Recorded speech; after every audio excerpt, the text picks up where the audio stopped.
Welcome sa aking YouTube channel. At ngayon po ay share ko sa inyo ang aking nagawang solar setup. At ngayon papakita ko po sa inyo kung ano ang mga napapagana nitong aking solar setup sa bahay. At nakakatipid po ako sa kuryente dahil dito. Samahan niyo po ako. Ngayon po nagsasaing po tayo. Ang gamit ko pong inverter ay Peto 3000 watts at may 500 watts ako na solar panel. Yung 300 watts ay nasa EDJOY Solar MPPT po tayo. Tapos yung aking dalawang 100 watts ay nandun sa kulay blue na controller. May ATS po ako na ginawa, dalawang contactor, automatic nagsuswitch sila.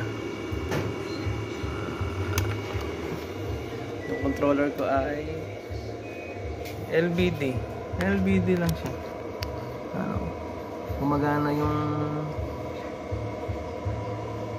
sinain ko, pero may 13.2 volts pa siya, kayang-kaya setup ko. Ang battery ko ay 100 amp hour. Hindi ko pa naayos.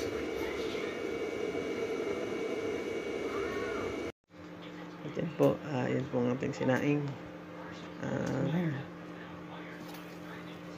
Luto na po yan. Luto agad. Same lang din. Same lang tagal sa meral ko. Parehas lang yan. Wala nang pagkakaiba.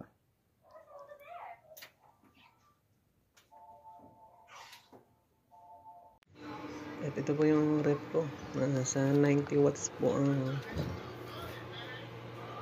wattage nito. Kayang-kaya po ito ng aking Peto inverter. Pero hindi ko sila pinagsasabay. Diyan makikita nyo, umaandar siya gamit yung solar, yung rep na yan. Yan yung rating ko. Dahil tanghali na, umaandar yung rep. Oras 10:24 exactly po. So mataas na yung charging natin. Yan, nagbuhay na ako na. Bale yung rice cooker lang, yun lang yung pinagsasolo ko pag nagluluto ako. Pinapatay ko yung rep, TV, yan lang. Pero kapag okay na yung sinain ko, binubuhay ko na yung ref, yung TV ko, tuloy-tuloy na yan. Tapos yan, kapag naglalaba ako, laba lang din kasi medyo malakas kasi yung washing machine at saka yung rice cooker, kaya yung pinagsasolo ko lang sila pag sila lang gumagana, solo sila. Pero kung TV at saka yung rice cooker, nagsasabay-sabay ko kasi kaya naman.